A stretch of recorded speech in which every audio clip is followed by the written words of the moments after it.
No romance! Heck yeah! I can't argue with that. Welcome to a shorter episode of Tea and Toffees, a kind of weekly VTuber podcast. Hello, I'm Neitshayd, your local undead demon. And hi, I'm Cecilia. I was a witch in my previous life.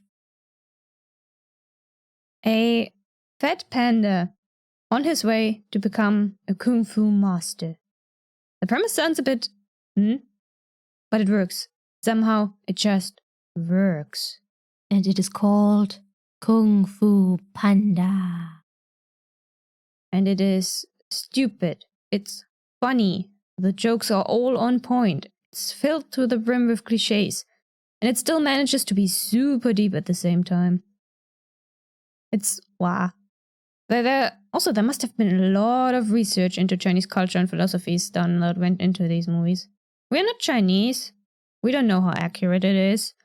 And maybe we should have looked up whether there were actual Chinese people involved in productions. I hope there were. Have I ever looked up anything? Yeah, I did. And then it got cut out. Well, because classical horror fairy tales are irrelevant to this episode. I know, but it was fascinating, so I looked it up anyways. Because classical fairy tales are gruesomely awesome. Of course you would think that. Still, the sheer amount of research necessary to incorporate so many philosophies and details and stuff in such a natural way, despite this being a Western movie, it's incredible. You'll see what I mean as the episode progresses the audience. Okay, so Kung Fu Panda. Let's see, we have the original movie from 2008. And then 2011 came out Kung Fu Panda 2, 2016 Kung Fu Panda 3, and scheduled for 2024 is Kung Fu Panda 4. There might be 6 in total one day, maybe not. There are also several TV series, which I do not count as canon. Some short films and other media include video games, comics, a Japanese manga, and apparently some kind of circus acrobatics live show? Wait, what? Yes. But we'll only talk about the 3 films. Like I said, the rest I do not consider canon, so nope. No Kung Fu Panda for the TV series and stuff, just films. So, first off, what we love to talk about so often. Animation and soundtrack. And some random thoughts. So Kung Fu Panda is computer animated, or CGI. But it's very complex, especially for the time it was released, and it looks great. I think actually that its CGI is most noticeable in the clothes. But the first film came out in 2008. Like, think about that for a moment. That was about 15 years ago, give or take some months. I wasn't even here, stuck in this world yet at the time. And I was a little child, young and free of responsibilities. Good old times. Just look at how fluffy they all look. Well, the ones that do have fur, because not all of them do. Or how the fur looks when it's wet. It looks very realistic. I love it. Yeah, I'm gonna look judgingly at the Pokemon Switch games here. I'm gonna stare at you judgingly, Pokemon games. Alright. I think they felt your piercing gaze, judging them. Hopefully. Aside from the CGI, we also have different 2D animation styles and different art styles for each scene they are applied to. Like Poe's little story about the dragon warrior at the beginning of the first film, and Shen's introduction, as well as some important scenes relating to Poe's past in the second film and some other scenes in the third one. Like, some of them look like calligraphy, some look like little paper figurines. I think the very first scene was inspired by shadow plays. And then sometimes they combine those different styles. The third film does that. And it still works. It doesn't look out of place, despite it being a combination of CGI and 2D animation, and drawn 2D animations. On top of that, the fight scenes are so well choreographed. They are swift and fast, yet you can still follow the movements. The punches are strong, the movements fluid, and they still find time to put little jokes in there. And the scenery, damn, the backgrounds, the surroundings, everything. It's just... Do you remember the scene when the ships finally did enter the harbor in the second film? It was just beautiful. And it's the little details and effects, like debris falling down, buildings getting destroyed, cracks here and crumbled stones there, power-ups and glowing energies and all that. It's, like you said, it's the little bits that count, like the scratches that Shen makes in the walk with his metal claws. And how can that look so freaking good? It's 2011. Just... Yes. And, well, 2008 in case of the first film, which is even more impressive. And I know that all the films look beautiful, but I especially noticed it in the second film. Yes. The second film was so beautiful. Yes. Also, did you know Jackie Chan was the voice actor of Monkey? He's the only voice actor I wrote down. I didn't look up any of the voice actors, so... Of course you didn't. It's always me doing the research. But you do know who Jackie Chan is, yeah? Yes, of course I do. Good. As for the soundtrack, there are some really beautiful music pieces in there. The music doesn't feature as heavily as it does in, say, Arcane or Umbrella Academy, but as with every good piece of media that contains audio, it highlights important scenes. It gives weight and meaning to moments. Overall, these films feel like Western animated movies done in a Chinese style, which they are, of course, obviously, both in animation soundtrack. It's just incredible how it's like, yeah, this feels like a Western animated film with Chinese style, and the music feels like Chinese style music, but done by Westerners. How did they manage that? I have no clue. It's like, I don't get the feeling that it's entirely Chinese or Western. It's just Western done in Chinese style. It's odd. I don't know how they did it. They just did it. Little tidbit I found interesting, or rather it took me out of the moment when it happened. They outright call the region they live in China, right in the first film, but it's more noticeable in the second film. Well, we do get like England and something Oriental in... That's not canon.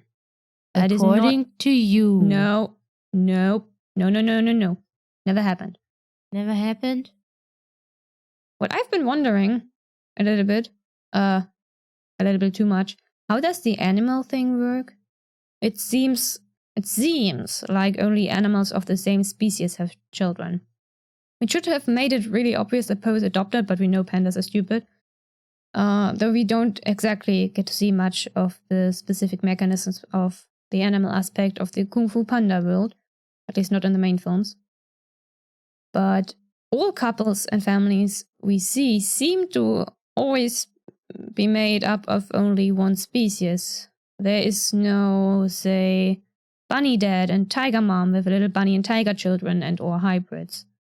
I'm probably way too invested in this. I'll admit that, but still, how does it work? I mean, for the people who are too invested in this, like me, I do recommend Beastars. It's a manga, and it explores a world of animals and how predators and prey can or cannot live in harmony, and also hybrid offspring from parents of different animal species, and other psychological shit. But yeah, the Beastars manga is really worth a read. Or watch the anime adaptation, I guess, but really read the manga. It's bloody awesome. The art is gorgeous. The ending is a bit anticlimactic, but the story is super deep, and I still wish Legoshi had ended up with Lewis, but that's neither here nor there. Side note, The wolves from the second film kind of remind me of the Tontata from One Piece, who have nothing to do with wolves, but I think it's the tail. It's probably the tail. Because the wolves have such a weird... The tails have such a weird shape. The wolves in general, I find a bit weird. You mean the Kung Fu Panda wolves? Yes. Okay. What other wolves would I mean? Real life wolves? Because you were like, yeah, wolves in general. And I'm like, real life wolves? Like the wolves in general in these films. Yes. Better? I mean, I like them. I just think their tails have weird... They remind me of hyenas, I think, as well. It's like... Yeah. Kind of wrong animal, although that would have fit as well Kind of in the wrong situation. animal. Yeah. But yeah, the tail has such an odd shape. Like It real reminded life me of the wolves, not that Tontata. I've seen one, but You haven't? I've not seen them like for myself in person with my own eyes, but Oh from dear, the footage I have seen, they look beautiful. I have said they had some poor wolves in a cage in an animal park.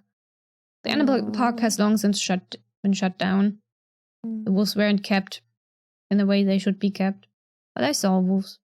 Well, apparently recently there was a wolf spotted like at my workplace in the vicinity of there.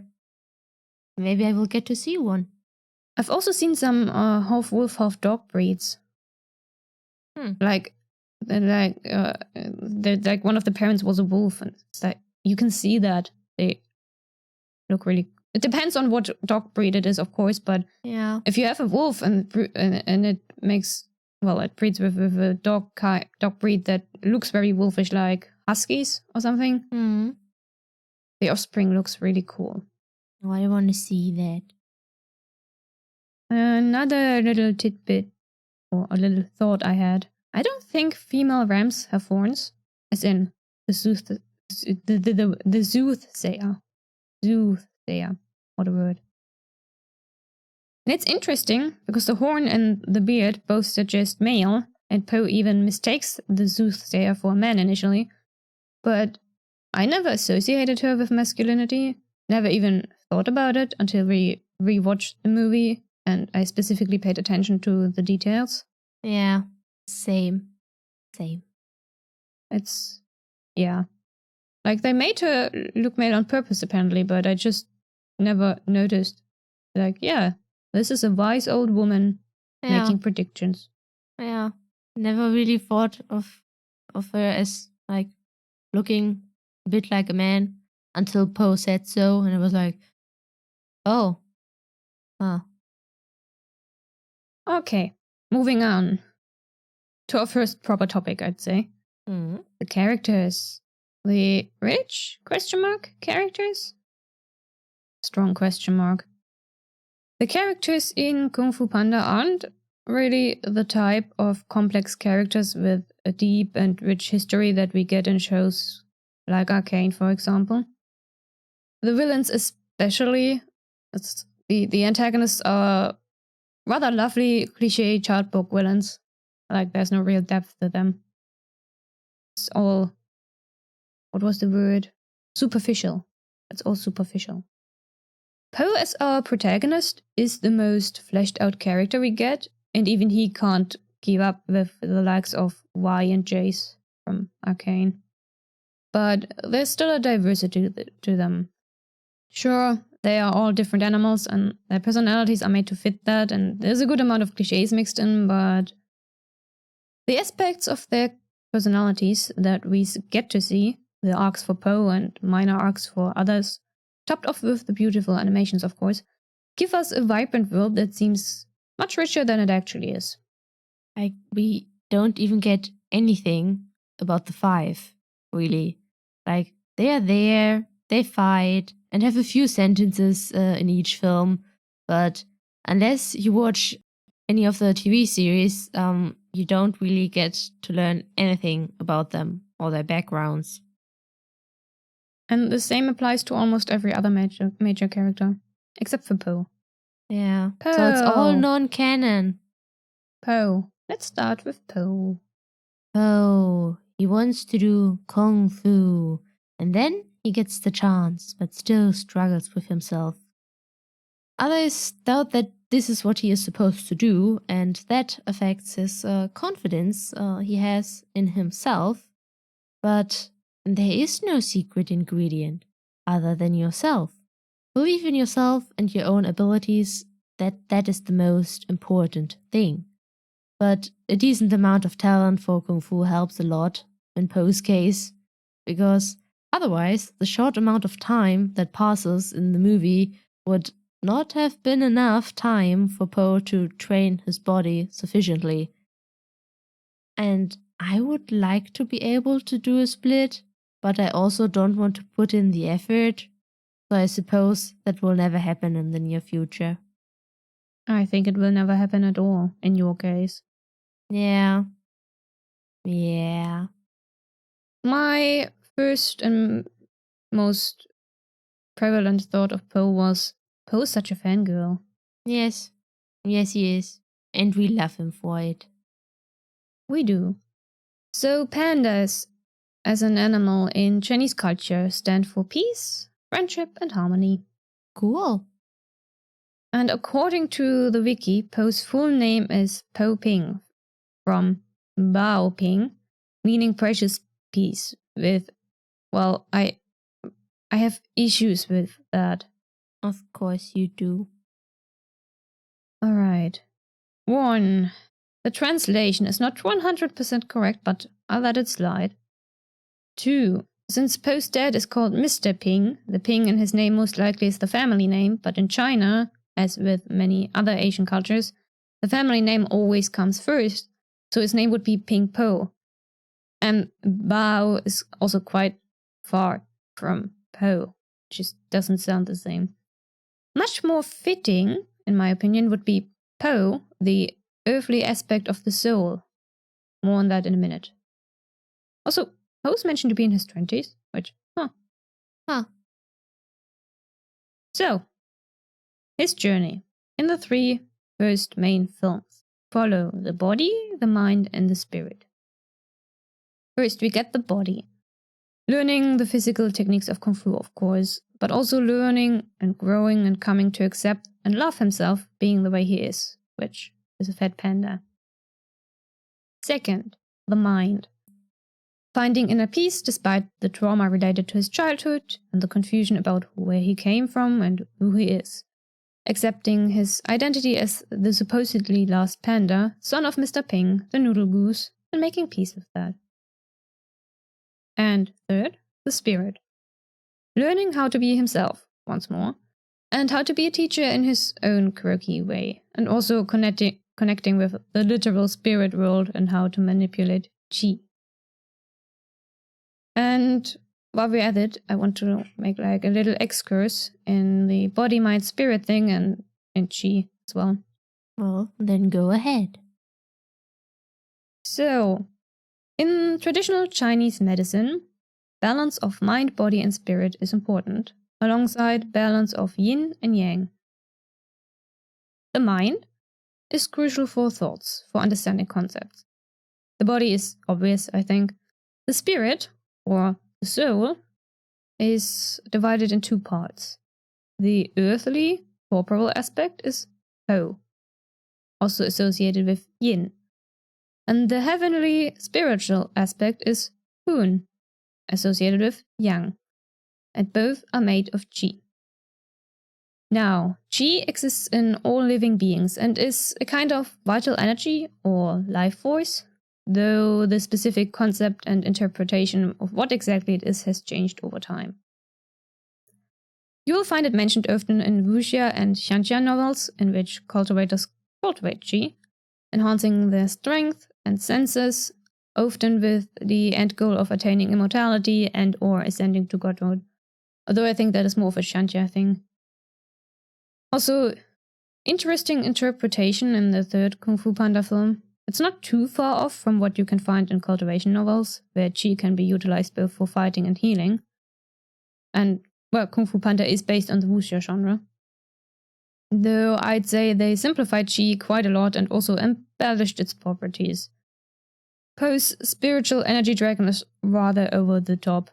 Fitting for Kung Fu Panda, but still an exaggeration of what she can do. Back to the spirit. So Hun and Po are vital for traditional Chinese medicine, but also relevant in Daoism practices. I will touch on Daoism later. And note that yin and yang do not represent good and evil, but instead simply opposing concepts like night and day, fire and water, or rather dualism in general, sun and moon, male and female. And these can clash, but also work in tandem with each other, because balance is important. So yin is earth, femininity, darkness, cold and calm. And yang is heaven, masculinity, light, warmth, and energizing. You know, kind of hate that yang is associated with masculinity and all the good things like warmth and light and so on. And you have yin for femininity with darkness and cold. Well, like I said, it's not about good and bad. It's about opposing forces. And I actually prefer darkness over light and cold over warmth and think neither are bad things. And at the same time, I'm also not female. And I like the night and the moon, but I prefer cozy warmth, toastiness. There you go. Balance. That's what yin and yang is all about. Balance. Balance. Next character, Oogway. Is he a turtle or a tortoise? Whatever the third type was called. I forgot. What was the third type called? Because there are third types. There are three types of turtle tortoise thingy thing. And I'm like, they can live either in the water or on land, and that makes a difference if it's like a turtle or a tortoise. But there was a third type. Do you remember from when we went to? There was a third type. Anyway, so Oogway is a tortoise because his name literally means tortoise. I find it really cool that they managed to write Oogway's name in a way that is pronounced almost exactly as the Chinese word for tortoise, whereas the pinyin for that word looks nothing like the spelling they chose. Side note, whoever invented pinyin clearly did not have English speakers and the way most European cultures pronounce the Latin alphabet in mind. Chinese syllables are bloody hard to pronounce, and looking at the pinyin alone without additional pronunciation guides is absolutely useless. Makes me wonder who invented pinyin and why they did it this way. Yeah, it really is weird. And the third type for tortoise is, I don't know if I will pronounce this correctly now, but testudor? Huh. Sounds weird. Yeah, but it's also militaristic because the Romans used that as a formations in battle. Well, no, I just remember that there were 3 types of this animal. And I forgot the third one because no one ever talks about the third one. Yeah. Well, when I look it up, for the animal I only get 2, and for some reason it also says that turtle is apparently American. And I'm like, okay. And yeah, the tortoise is the one that lives on land. And then the testudor thingy, that it's historical and from the military, and the Romans used it. But in that case, it must be something else. Probably. You can look it up after the podcast. And then I'll edit it in. So, the tortoise, as an animal, in China stands for longevity and immortality. Fitting that Oogway is at least 1,000 years old, if not older. So, in China, there are 4 very important mythical beings or animals also associated with, what was it called? The something directions like north, east, south. I forgot the word for it. No. The directions you get on a compass. Yeah. North, east. They had a word for that. I forgot. I forget so much these days. Yeah. Anyway. As do I. Cardinal. I think it was cardinal directions. Could be wrong though. So, the dragon for the east, the phoenix for the south, a white tiger for the west, and then you've got the north with, well, It's either a tortoise, a turtle, a snake, or all of them, which Why? good question. Yeah. But yeah, there's a tortoise in there. I mean, I understand why it could be a tortoise or a turtle, but why is there a snake? And why could it be all of them at once? This is confusing. Yes, it is. Oogway is basically the personification of wisdom and Daoism, but in the funny Kung Fu Panda way. Yeah. And then we have Shifu, a red panda called Shifu, which means master. Does the Chinese synchro call him Shifu? Shifu, I wonder?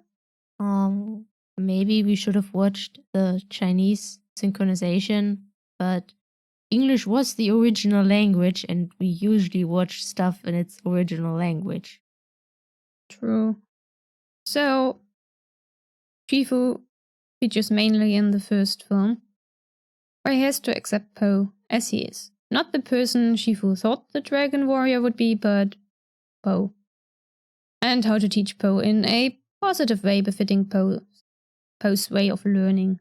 Yeah, Master Red Panda doesn't want Po as a Dragon Warrior. He's not yet flexible in his worldview, and he is one for rules and discipline, and Po is very much not. Like, yeah. But we also see that Shifu, like, how much he trusts Oogway, because Oogway chose Po. Well, the universe did, but Oogway pointed at him, so yeah. So in the end, Master Red Panda is willing to try and become Po's Kung Fu master, his master Red Panda. And because he tried, he could see past the fat stomach of the panda and see what lies within. Fighter, a hero, and not everything is as it appears to be at first glance. And Po obviously learns Kung Fu from Master Red Panda, but Master Red Panda also learned from Po. And at first, Po knows, well, nearly nothing. So in the first film, he literally has to start at the beginning. Indeed. In the second film, well, Shifu teaches Po about inner peace. Kind of. Yeah, kind of. And Po proceeds to the advanced stage, working on something his master also hasn't mastered until recently. The two of them don't get as much interaction in the second film, nor the third for that matter. Just sad. I love their relationship and their interactions, and I wish there was more of them. So do I. So, third film is about making Po a teacher to show him how much he still has to learn. And Shifu and Po don't get much interaction in this one either, sadly, but Shifu is still awesome. Shifu is always awesome. And in this film, Po starts to kind of walk his own path. With his master's guidance, he can achieve something that even his master hasn't achieved yet, which, nice. Congratulations to you, Po. Congratulations to you. And it makes me look forward to the next film. I just don't know what to expect. Yes, so where Oogway is calm, collected, and funny, Shifu is very serious and stern, but relaxes significantly during the first film. And where Oogway stands for Daoism, Shifu stands for Confucianism, but more on that soon. So, other characters, the five, who are probably in their 30s, but could be older. Crane, snake, tiger, mantis, and monkey. Interesting naming conventions. The names are so creative, don't you think? Well, for Viper, at least it tells you the snake species, which I kind of do appreciate. And you have like Master Rhino and Master Sheep, so why Master Shifu and not Master Red Panda? Because Master. True enough. And maybe they also named him Shifu because there are other Master Red Pandas, we see them training rhinos, Not canon. according to Also- you. Also, the 5 are actually named after a fighting style. Wait, what? Yes. Dragon, snake, tiger, leopard, and crane are the 5 traditional Shaolin Kung Fu styles. Or alternatively, the most important animal styles are tiger, crane, monkey, snake, and mantis. So, why did they go for the alternative? Because, well, the dragon warrior thing and dragons being mythical beings. And, I mean, Tai Long is a leopard, so... I suppose that does make sense. Either way, if we take one of these styles, it's like there is no single tiger style or crane style. Rather, there are several styles inspired by and named after the tiger, for example. But yeah, it's common practice to name martial arts style after animals. Yeah, and Kung Fu is about having patience, the mantis, courage, like a viper, discipline, this like the tiger, then compassion, like a monkey, and confidence, the crane. Those 5 are also important animals in Chinese culture. The tiger, as an animal, stands for courage, bravery, and strength. As a martial arts style, for power and to strengthen the bones. And tiger certainly is strong and does pack a punch. Yes, and has strong bones, as we learn in the second film. The crane, as an animal, stands for longevity and is the most important non-mythological bird. The most important bird would be the phoenix, and right after that comes the crane. As a style, it emphasizes vitality, blocking, and evasive, graceful moves. It is balance, so to say. The monkey reminds me of Journey to the West. As an animal, it is smart, lucky, also sly, and known for its humor. As a style, it emphasizes on surprises and tricks. So that's why he was a comedian, Not canon. according to you. The snake. Viper. Snake, as an animal, stands for good luck and wisdom. As a style, martial arts style for cultivating qi, breathing, and internal strength, and it is a fluid, fast, and agile style.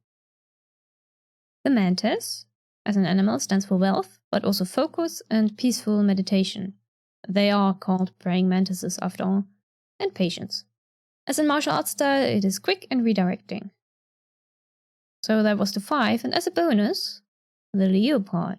Ooh. As an animal, the leopard seems to have very conflicting meanings from what my research tells me.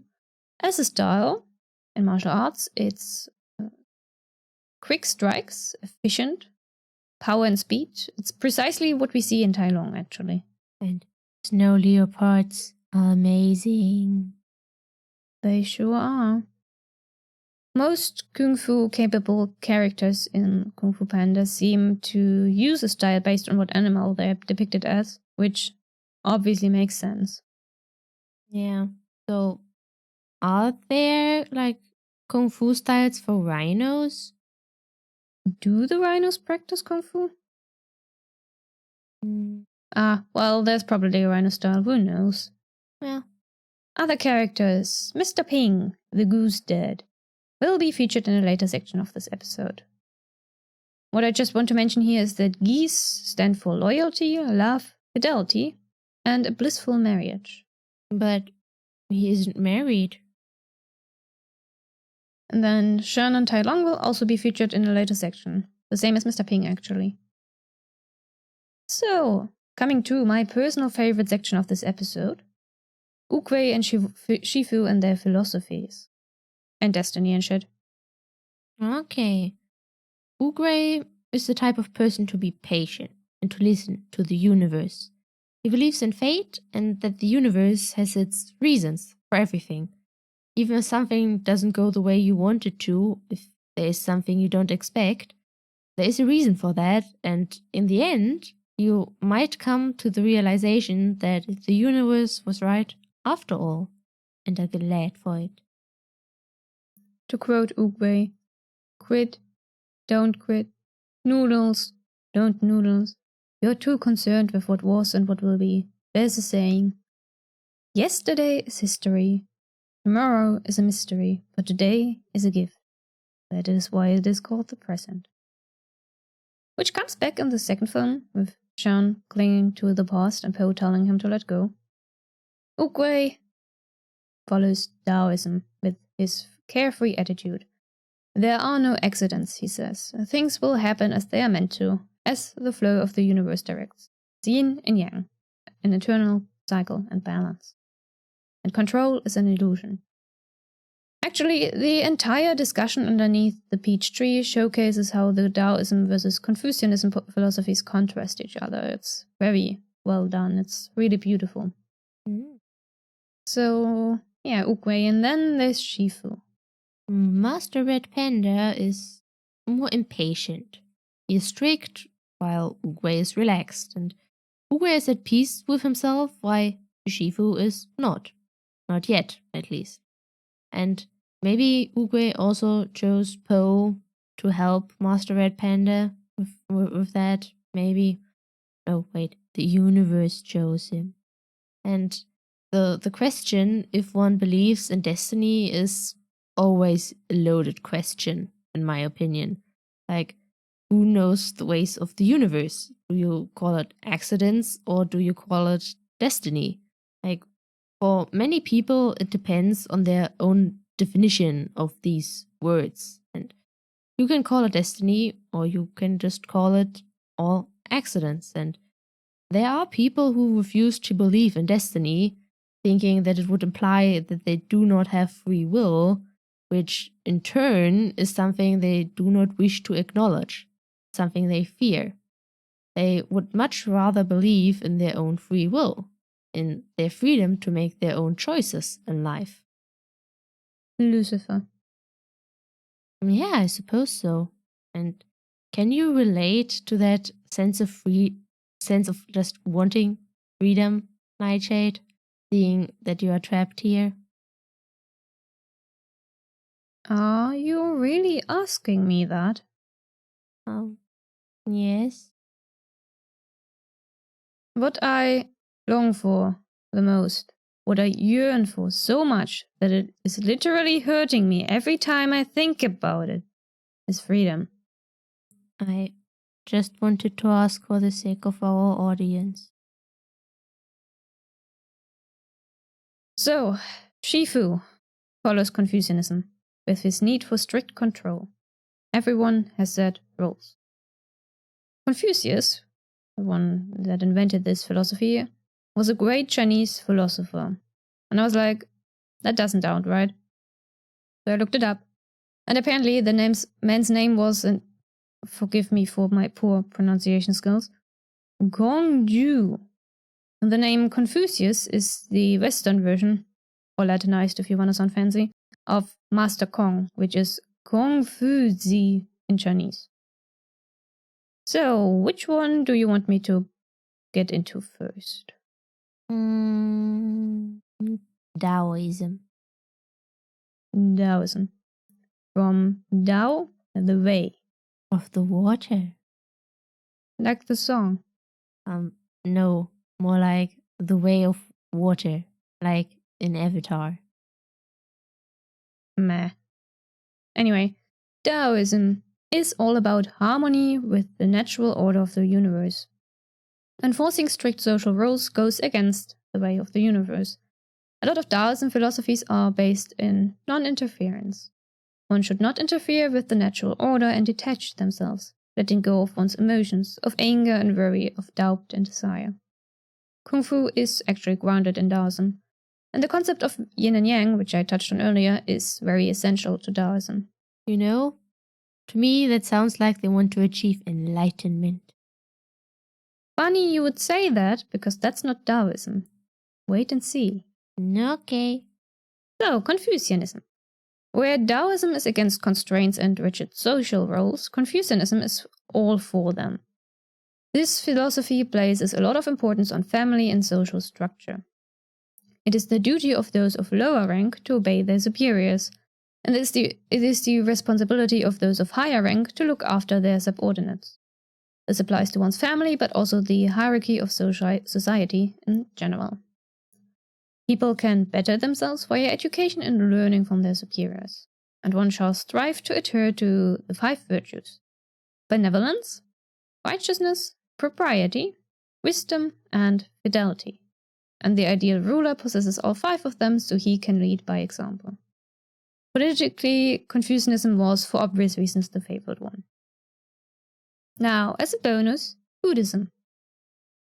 So, Daoism, Confucianism, and Buddhism are the 3 pillars, or 3 teachings, of ancient Chinese society. As a collective, they influence society together rather than fighting for dominance. And Buddhism is all about life as a cycle of suffering and rebirth, which can only be escaped by reaching nirvana or enlightenment. Ah, there's the enlightenment. The cycle of rebirth is in turn influenced by karma, meaning that a person's actions in one life will impact their future lives. Unlike Daoism and Confucianism, Buddhism does not originate from China but was founded in India. It still gained a widespread influence in China over time, though. And essentially, Buddhism could be summarized as one should be kind and good without expecting anything in return and free themselves of attachments. Second bonus, peaches. Because the whole Daoism Confucianism discussion takes place under a peach tree. The peach tree symbolizes longevity and immortality, but also spring and fertility. The wood of the peach tree protects against evil spirits. The petals are associated with love, and the fruit is, again, a symbol for longevity, but also health. The peaches of immortality might ring a bell. Oh, yes. Yes, it does. Featured, among other stories, in Journey to the West, eaten by the immortals and said to grant a long life when eaten, similar to ambrosia in Greek mythology. Peaches can also be a symbol for cut sleeves, aka gay people, in the form of a bitten peach. Because some dude bit into a peach and found it very sweet, so he gave it the rest to his lover. I think the lover was a duke or something, I'm not sure. Either way, Chinese has some really interesting gay stories. Also, a lot of bisexual emperors featured in its history. Which, kind of cool. Yes, it really is. Alright. From those philosophies, something I think all 3 of them kind of wish to achieve: finding your inner peace. Which is basically Poe's arc in each film, but also Shifu's arc in the first film, and Oogway's philosophy in general. And so I was the one who proposed this topic, but then ended up putting all my thoughts into other topics, which means I will just let Cecilia ramble for a minute or so and just not comment on it. Wow. Thanks. Okay, so Master Red Panda found inner peace through pain, because Poe becoming the Dragon Warrior put him in immense pain. But then he realized the problem was not Poe. Others achieve inner peace through meditating for 50 years without food, which I couldn't do that, meditating without food, but I also wouldn't want to find it through immense pain. So yeah. Inner peace, it's like every memory is a part of you, and if you suppress them, part of you is missing. So to find inner peace, you have to acknowledge that these memories are there. You have to accept that it happened. I also didn't really get the difference between achieving inner peace and mastering Qi, because mastery of Qi requires mastery of oneself. To me, that sounds like you need to achieve inner peace, because to master oneself, you need to be at peace with yourself. But what exactly are you now adding to that to achieve the mastery of Qi? And do you need the teaching aspect for that? That to master yourself, you need to be at peace with yourself, but you also need to see the differences to others, to know your limits when it comes to teaching others? because everyone has a different fighting style, because everyone has different abilities. So your ability to train them is also limited, and you need to see that to master Chi. Thank you. You're welcome. Next topic is family, adopted family and blood family. Before we go into the Po of the Po, the obvious one, I want us to discuss two other family dynamics first. That of Tai Long and Shen. Let's actually start with Shen. I love Shen. I think it might be my favorite character. So, Shen could mean God, depending on the character used.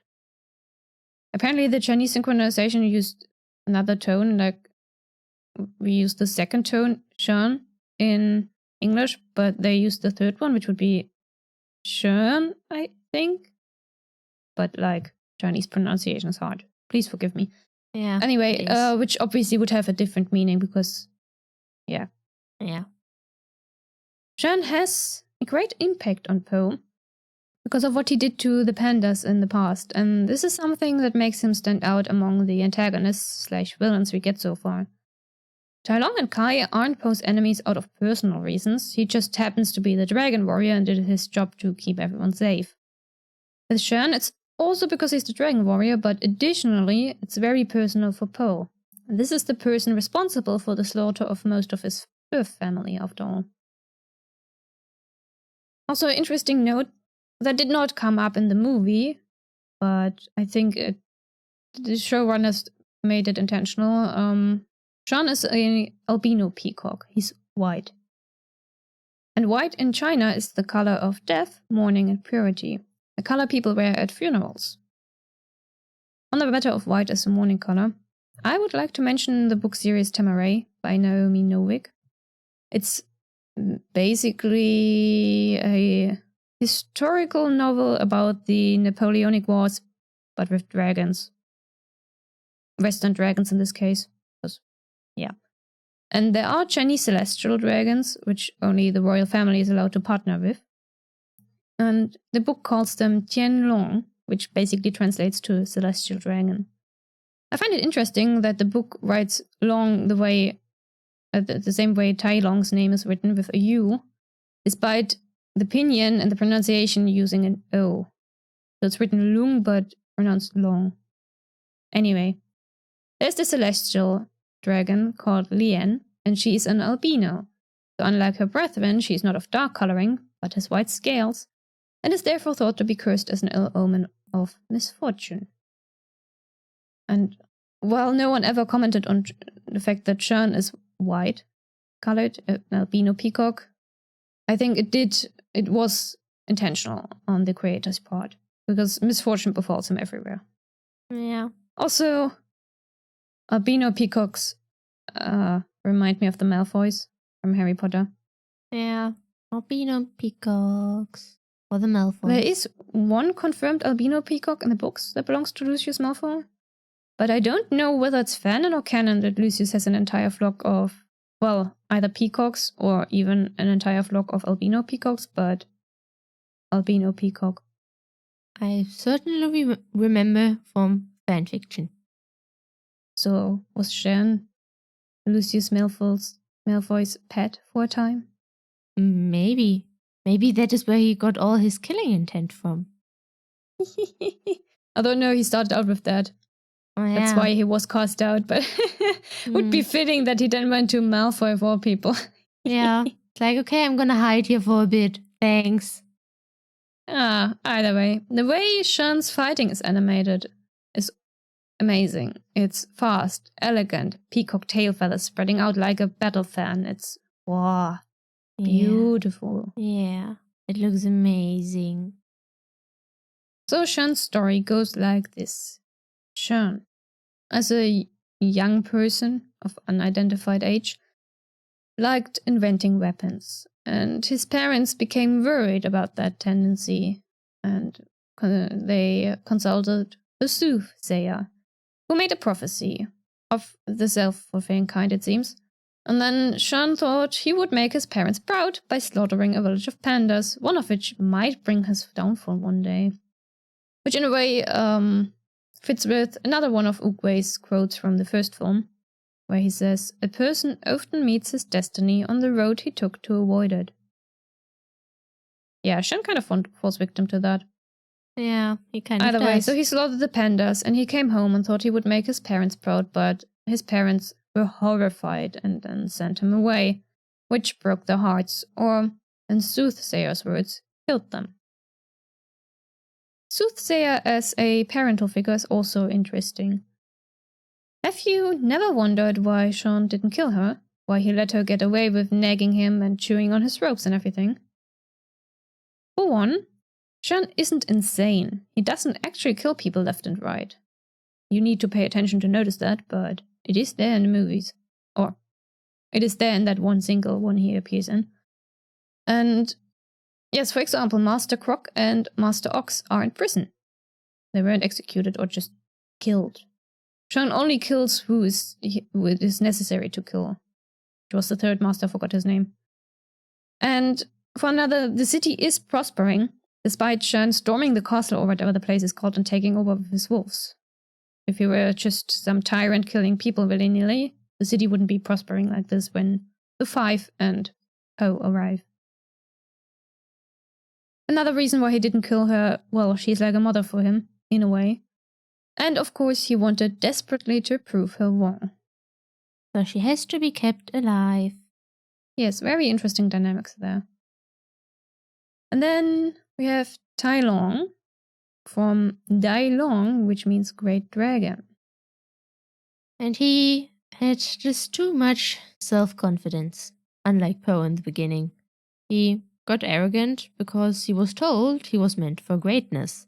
And then he didn't become the dragon warrior, even though his name is literally like Great Dragon. And what he lacks is humbleness. The position of dragon warrior is an honor. It is the most skilled person, or at this point in time, talented person. The hero, the one who saves the day. And putting someone arrogant in that position, or someone who is prone to become arrogant in that position, that would not have been wise. And if the person can hold the balance between being arrogant and being humble, then perfect. But Tai Long does not strike me as that type of person. He might have become a dictator, actually, ruling with an iron fist, and everyone afraid of him, and that's not a hero.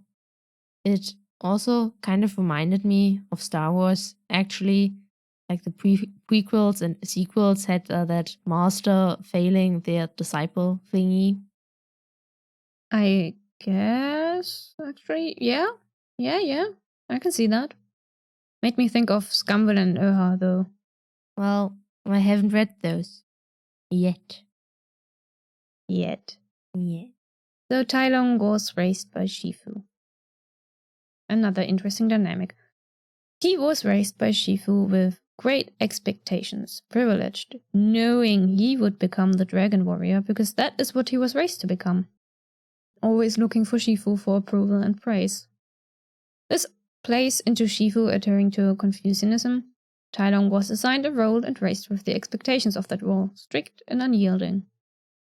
Additionally, Shifu was blind to Tai Long's pride, blind to the thirst for power and acknowledgement, blind to Tai Long changing from this cute little adopted leopard to something darker. Tai Long was raised with the expectation that he would become the dragon warrior and make Shifu proud, and then Oogway denied him what he perceives as his right. And it spirals down from there. Poor him. Now, coming to the most featured family dynamics, Poe and his dads.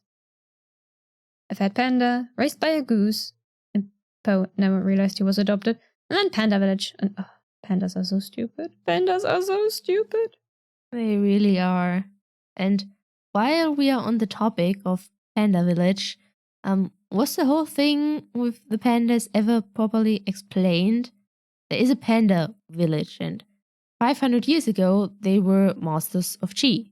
And now they're not anymore. The old techniques forgotten.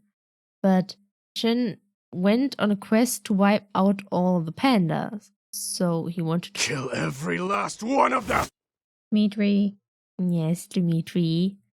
So I assume pandas lived also outside of the secret village as well.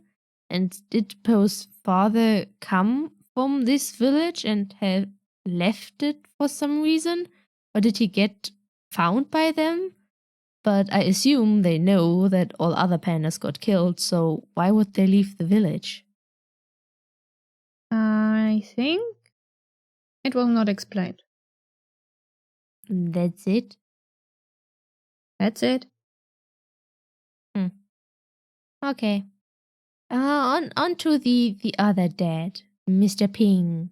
He keeps his restaurant open for the holidays so that everyone who doesn't have a family to celebrate with can just come together and celebrate together.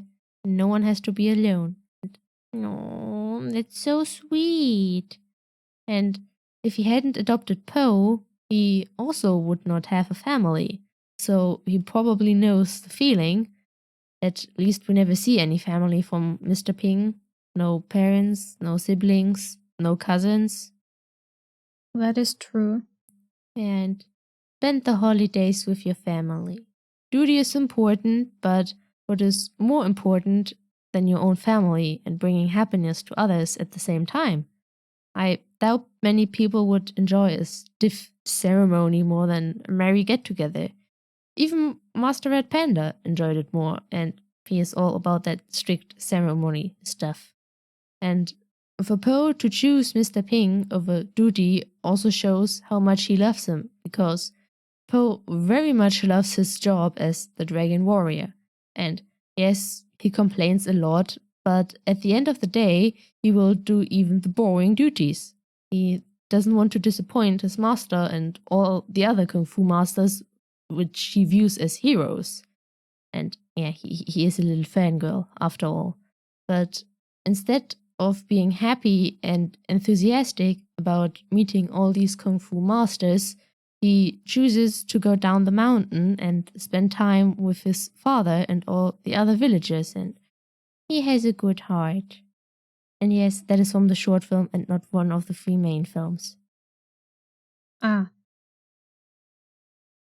Alright, so Mr. Ping always treated Poe like his son. Poe is his son. And he wants what is best for Poe, which he thinks is noodles, but turns out to be Kung Fu. And Poe lies to his father because he doesn't want to disappoint him about the noodle dream.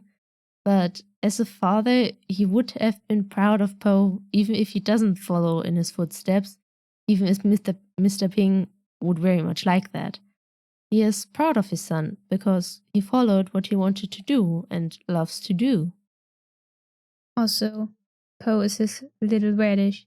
Ayuan. Ayuan. Wrong radish though, technically, but still. Who cares? Ayuan. Ayuan. Yeah. Anyway, Poe starts to doubt himself in the second film, where he learns about being adopted and that his birth family was apparently slaughtered, and he starts to doubt who he is. But then eventually, over the course of the film, makes peace with his past and accepts his identity as Poe, the Dragon Warrior, who's also Mr. Ping's son. And who are you? You are the person you choose to be. You might be a panda by birth, but if you view Mr. Ping as your father and he views you as his son, I don't see a reason why you shouldn't be father and son. The entire conversation is just so wholesome. And then Poe's biological dad comes along and Mr. Ping is not exactly happy.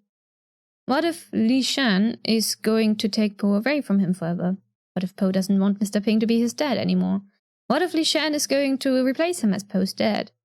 And that after Poe going all I am your son at the end of the second film, where he learned about being adopted in the first place, and gosh, panda stupidity. Yeah, they really are kind of stupid. And I can get behind both fathers in the third film. Like, one is a bit reluctant to share his son Like, he's concerned. He raised Po and loves him.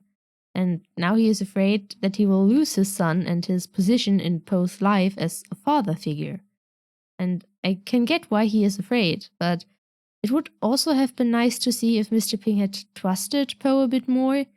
Po is very spontaneous and very excitable, and of course he would want to get to know his biological father.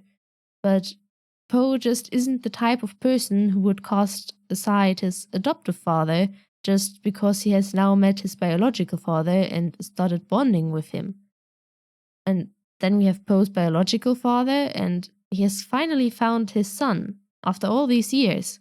And now he hears about this threat to the valley and that Po is regularly putting himself in mortal danger. And obviously he doesn't want to lose Po right after he found him.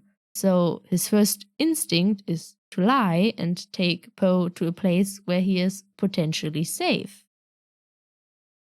I love how Mr. Ping overcomes his jealousy eventually, because he realizes he doesn't have to be jealous, and that having two dads is all the better for Po. I also love that little chat he has with Li Shen about his son being mad at him and welcome to parenthood. And Po still thinks he came from an egg.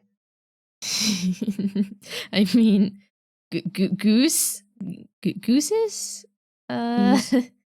Geese. Okay, geese, they do lay eggs, don't they? So Po must have come from an egg, right? True, but Po is adopted. Yeah, but pandas are stupid. We established that. So Po comes from an egg. Like the conversation where Po was like, "You can fly?" And Ping was like, "I'm a bird, Po." Yes. That was so funny. Yes, yes, it was. Interestingly, coming back to our earlier topic of philosophies, Mr. Ping in the first film follows the teachings of Confucianism, the way he took over the noodle shop from his father and his father from the father before him, and the way Mr. Ping wishes for Po to take over. Similarly, in the same film, Shifu maintains that everyone has their role in society, and Po's role is not kung fu, but Po goes against the order Shifu is trying to maintain. Oogway, on the other hand, says it is the way of the universe and one shouldn't interfere with that. Overall, Daoism comes more natural to Po than Confucianism, one could say, and fitting that the Panda village follows the Dao. Mm-hmm. All three films follow this principle. Be yourself, go with the flow, and do what feels natural to you and not someone else.